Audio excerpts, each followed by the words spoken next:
তা নমস্কার বন্ধুরা, শুভ ষষ্ঠী শুভেচ্ছা জানিয়ে আজকে তিলের সন্দেশ রেসিপি বানাবো।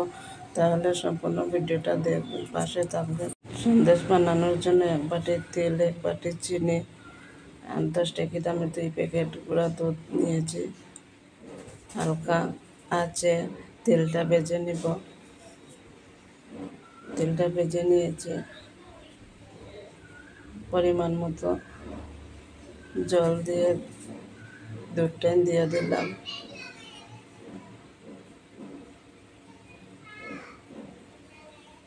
চিনি টেনে ছেড়ে দিলাম। চিনি দুধের মিশ্রণটা ঘন হয়ে আসছে, তখন দিয়ে দিলাম তেলটা দিয়ে খানিকক্ষণ নাড়াচাড়া দিয়ে দেব। দেখুন আমার তেলটা গাঢ় হয়ে আসছে। তাহলে একটা থালার মধ্যে যেটা ঘি লাগিয়ে তেলটা ঢেলে নেব।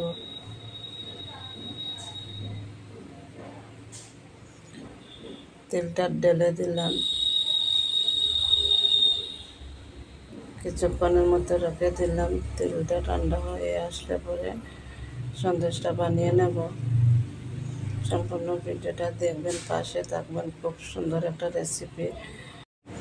তিলের সন্দেশ পূজার অনুষ্ঠানে কিংবা কোনো অকেশনে তিলের সন্দেশটা বানিয়ে ভোগ লাগাতে পারবেন ঠাকুরের কাছে।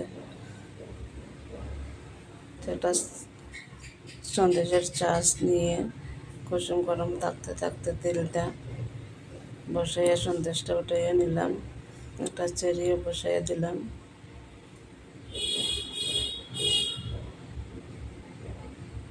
এই রেসিপিটা ঝটপট বানিয়ে নিতে হবে।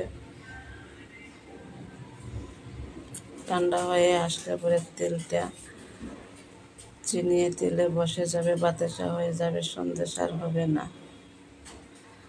কুসুম গরম থাকতে থাকতে সন্দেশটা বানিয়ে নিতে হবে। এইভাবে সবটি সন্দেশ আমি বানিয়ে নেব।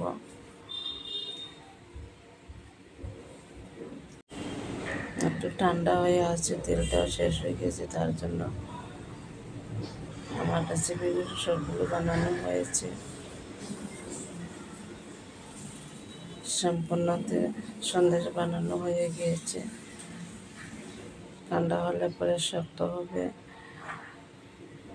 সাদা ডবডবে তিলের সন্দেশ কিছু চেরি ফল দিয়ে সাজিয়ে নিলাম। ভালো থাকবে, সুস্থ থাকবে। নেতাকে চিনি অনেক অনেক ধন্যবাদ। নেক্সট ভিডিও দেখা হবে।